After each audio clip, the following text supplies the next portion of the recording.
So this morning I decided to see if the monopati down to Keramoto is still open. As it turns out, it kind of is, but it's very wet. I think we've had more rain overnight, and the vegetation is knee height, and that's not what you want this time of the morning. My shoes are sodden, my trousers are sodden, but it's a beautiful path. When you get further down, it's probably one of the nicest when you get into the valley. I'll try and do a front shot shortly. And the beach, well, it's not really a beach, it's just a collection of rocks and a small fisherman's hut down there. But it's nice, it's quiet. I think it will be calm today. The wind doesn't seem too high, but yeah, it's on the north facing side of the island, and so it does get the brunt of the bad weather. So I'm just going to flick the camera around here because down to this little avenue of trees, it's beautiful. There we go. Take a look at that. I'm having to be a bit careful with my footing. Trying to look at the camera and watch where my feet are going at the same time. So far, it's working so and so.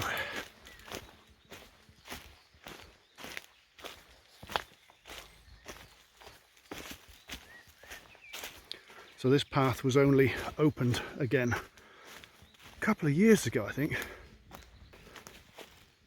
When I first came here some years ago, I tried to find this footpath based on a book by a lady who clears all the paths on Skopelos called Heather Parsons, and she did a Skopelos Trails book about all of these little monopatis and kalderimis on the island. And this one was a devil to find because someone had built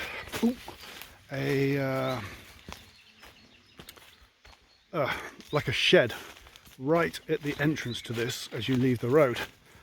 I would guess with the obvious attempt to actually blocking it, and they installed a very large and noisy dog there as well to put people off, which is, they do that here for some strange reason. They don't seem to like people having access to these paths in certain places.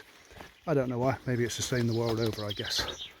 But I'm going to flick the camera around again because this is where the path starts to get really...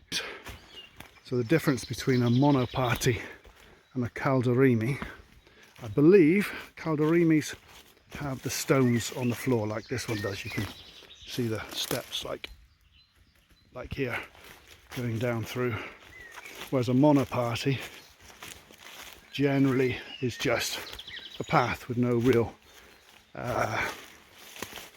structure to the surface.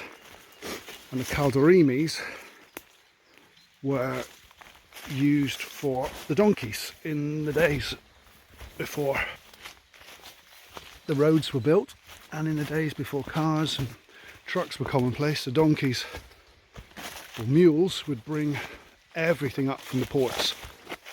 And I've read somewhere that Keramoto, which is where I'm going now, was at one point one of the ports of Gloucester. But now the main port is Loutraki, and there are a couple of monopatis, or I guess monopati and kalderimi really. There's a mixture going down to Loutraki on the other side of the island. Where was I going with that? Yes, you can still use them. Heather keeps them open, which is great. They're all over the island, and you can just go from one end to the other near enough on monopatis and kalderimis without really hitting the main roads. There's only a couple of places where you have to touch the metalled road. I'm just going to flip you around again because this is beautiful, like a big... I don't think the camera gives it any sense of scale, but there's a big precipice here. I would say that's maybe 10 meters down to the water down there, which has just cut its way down through. You can see up through there onto the other side. There's a road over there that goes to Perivoglio. But we're on this side of the valley, on the east side, I would say. And carry on heading down.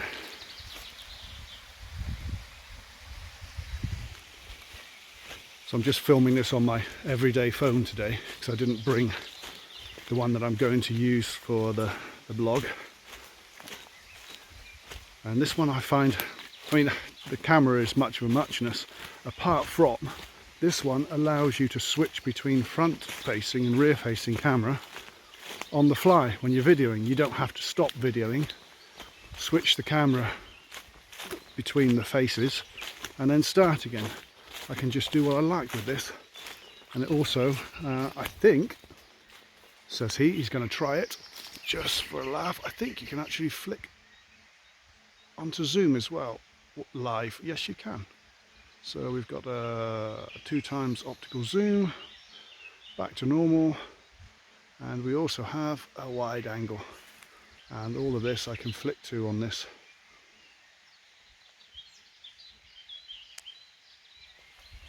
While I'm videoing. But I did notice that on this phone there was a certain amount of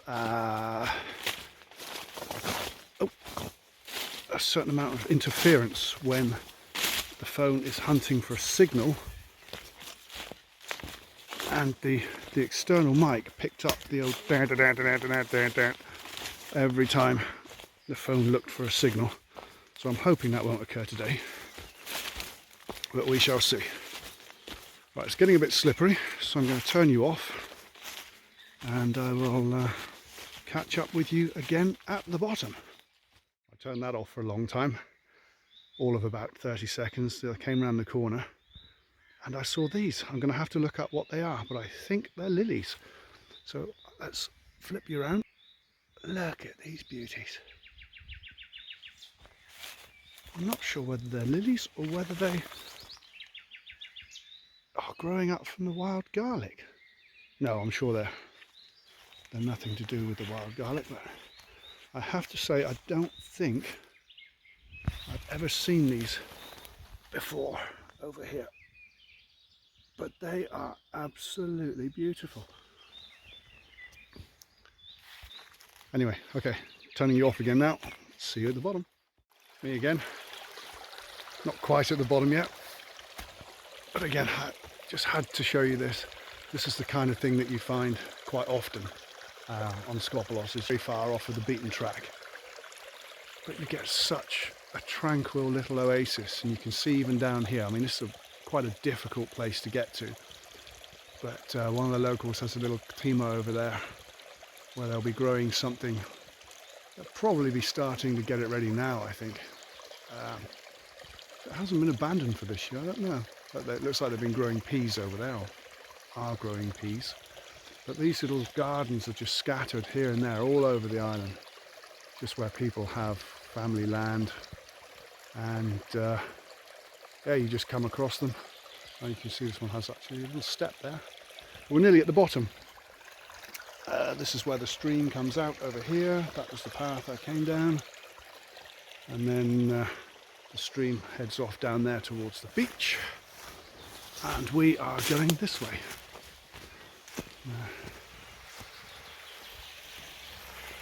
There's a little waterfall, or a weir, whatever you like to call it, I don't know. So I think I'll keep the camera on, because I'm pretty sure, if memory serves me correctly, we go round the corner here, not so very far, and then we'll see the entrance to the beach. It's equally possible that I've got it completely wrong, and it's a lot further than I actually thought. But there's always interesting stuff. And look at that tree in there. What a beauty. I don't know what it is, for I am not an expert on trees, but just look at how old that must be. And with the amount of green around here, you really wouldn't think that this was a Greek island. Skopelos was known, or probably still is known, as a blue-green island. Even in the height of summer, when your temperatures are 40 degrees in the sun, maybe slightly more at times, there are always green places. There are so many natural springs on the island, which gives a huge amount of respite from the heat, especially if you want to go swimming where the streams or where the springs come out into the sea. The water is a little cooler, fresher, clearer. All the springs, as far as I'm aware, can be drunk from. There are one or two that are really highly thought after. I'll do a couple of walks out to one or two of those at some point. But you know, this is spring now. This is, what month are we in? April the 19th today, I think it is. And everything is in the height of greenness. It's just fantastic. You know, all the wildflowers are out.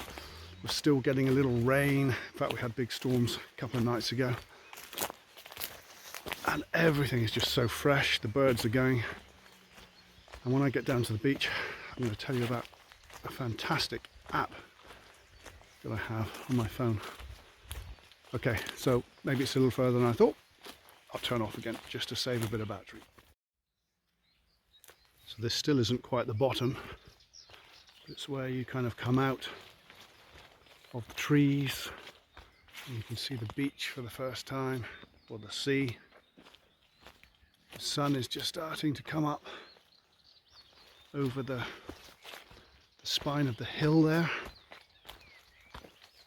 It's actually quite a lot further down to the beach than I remember.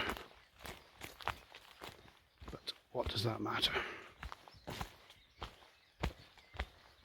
One of the things that I love about this island, one of the many things, is that you can walk in different places and it can feel like you're in a different country. I mean, here I could be quite easily walking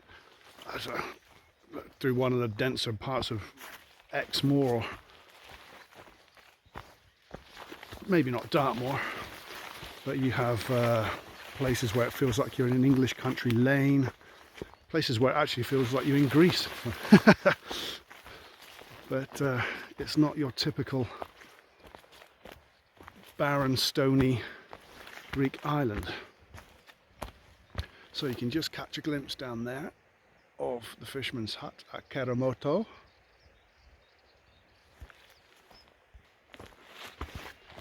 So, yeah, once more I'm going to turn off because it's getting a bit rocky. And, oh no, I'm not. No, because the entrance to the beach is just here. And I think it will be a decent little view. So we'll leave it on. I'll keep rambling away about nothing much at all, really.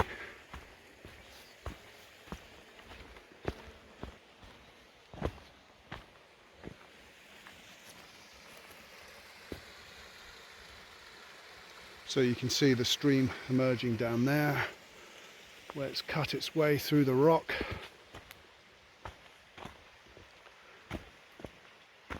These streams and springs that occur naturally on Skopelos. There's various theories about why they're here, to do with, you know, the water table on the island, the rock structure, and I actually heard one that was fairly plausible, considering when you think about how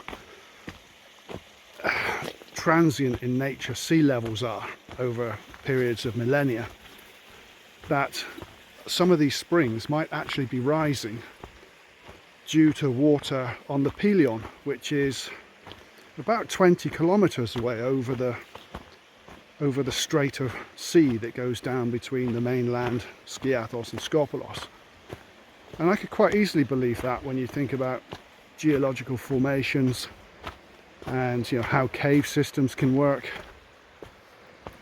I'm quite open to the idea that some of this water is coming from the mainland, because, to be honest, these springs, they run all year round, or many of them do, even in the height of summer, when, you know, we don't get water for, or don't get any rain maybe for 5 months, sometimes 6, and yet some of these springs still run. So I don't know, maybe someone knows a bit more about the geology of the sporades than I. Wouldn't be difficult. But if you do, and you've got any ideas, let me know.